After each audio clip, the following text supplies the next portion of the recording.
YouTubers, Mike Martin's here, Mike Martin's channel. Guys, thanks for joining me on my channel. Here with the wife and the kid in the hospital, just relaxing, taking it easy. It's been a long 2 days, but I finally got it. I could arguably say some good rest. Thanks for all your prayers and wishes and good commentary. I really appreciate it. The wife appreciates it very much. Anyways, okay, well, this article was sent to me I think 23 times today.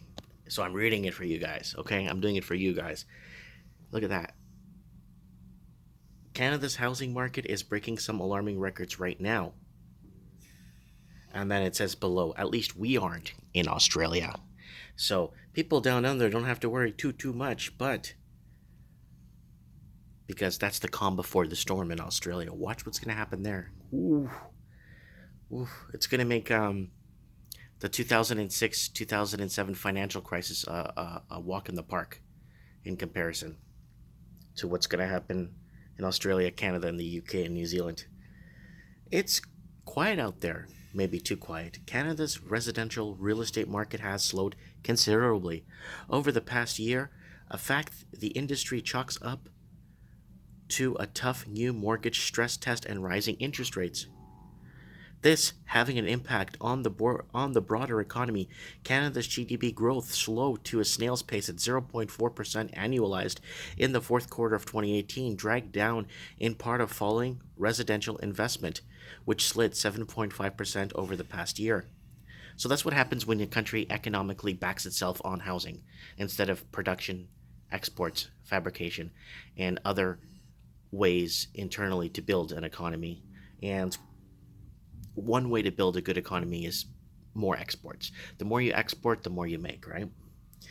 Canada's not alone. Housing markets from New York City to China are slowing in the face of rising borrowing costs, in many cases, years of rising prices, and have pushed homes out of affordability range for many. So, housing has been out of affordability range for a good 7, 8 years now, only because it's been propped by lower interest rates. Lower interest rates have supported expensive purchases and lowering the borrowing power on assets. So your borrowing powers your borrowing power is higher, but the value of the payback is going to be a lot lower. So the cost of carrying the financing is what I'm trying to say. Okay, is going to be lower because interest rates are lower, historically low. We've illegally, artificially reduced interest rates, which we've never humanly done in 2006 and 2007, to ease the economy to get more consumer spending. And now that consumer spending has gotten so far out of control that it's created asset bubbles. Other factors are playing worldwide as well, such as the threat of China's burgeoning investors clash, which has pushed up demand for housing all over the world outside of China, maybe nowhere more so than Australia. There, the housing market is full blown correction mode, with prices in Sydney and Melbourne falling at their fastest pace in decades. Experts recently warned the country may be in for its worst housing downturn in 130 years. So far, at least, there is no prognosis that's dire for Canada's housing market, but we are breaking some multi-decade records these days. That suggests this may be more than just short readjustment for new mortgage policies. Here are Rose. Are you falling asleep to my story? Check the baby's okay. Yeah. Here are four record-breaking phenomena that suggest we have reached a real turning point in Canadian real estate. So let's go over them here. One, for the first time ever, there are fewer mortgages in Canada than a year ago. So what's happening is a lot of people are securing financing. A lot of people are not securing financing and not getting the funds needed to secure a deal. When you can't secure the funds, you can't secure the deal. When you can't secure the deal, you can't close the deal. And when you can't close the deal, you can't apply. So it's very simple. So less and less Canadians are getting less credit cards in the mail, less lines of credit in the mail, less mortgage applications being approved, less auto loans being approved because a lot of people just can't afford the higher costs of rates because the price of these assets ballooned to astronomical prices. Number two, Vancouver's housing market has Hasn't been this quiet since 1985. So and the population was so much smaller back then too. What is that? So Greater Vancouver clocked 1,484 home sales in February of this year. She have to change Oh, the she's gotta change the. Okay, I'll help you with that.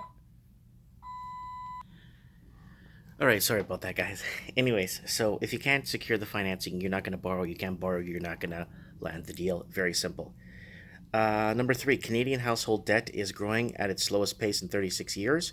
The amount of debt Canadians hold between growing for has been growing for decades, both absolute terms and relative to incomes. That This holds true through the good and bad times. So certainly significant that the pace of household debt growth has slowed to the weakest pace since 1983. So with Canadians carrying the largest debt burden among the G7 countries, slowing down rate of debt growth was one of the goals of the mortgage stress test. So, like I said, applying for specific types of credit, you won't be getting it because you just, I guess, paying it back is such a huge burden. Number four, how construction hits a 3 year low as population growth booms. Remember, guys, the supply and demand thing, I've been really against the whole supply and demand thing for the longest time because do you remember they kept crying over supply and demand when you have so many ghost homes, so many vacant homes, hundreds of thousands per city, hundreds of thousands. France, Sydney, Vancouver, sorry, Paris, I meant. All these cities turning into ghost cities. And where are the people? It's all these ghost homes. So it's not a supply and demand issue, it's an affordability issue to jump into a market which is 13 to 30 times your annual income. Now, there's earlier posts here on the Huffington Post that state Canadian housing market this bad normally means a recession. Oh, guys, we've been in a recession for a long time, guys. Canada's average house price back to 2015 levels. It's going to go back to 2006, 2007. And Western Canadian housing markets have become a rough investment. It's the West, as in BC, has been decent in the last couple of decades, but the interior with the Alberta, the oil, gas prices, layoffs, and then in Winnipeg with the potash, uh, in Saskatoon with potash going down in value significantly, bringing down those markets less than a decade ago. So there's lots going on, guys. That's affecting everything. But the housing is the biggest key figure. A lot of people don't know that in the big 1930s crash, sorry, the Roaring Twenties and the depressing 30s, what brought that crash on? A lot of people don't know. They always think it's the stock market. Stock market played a part, but it played a visual part on the markets.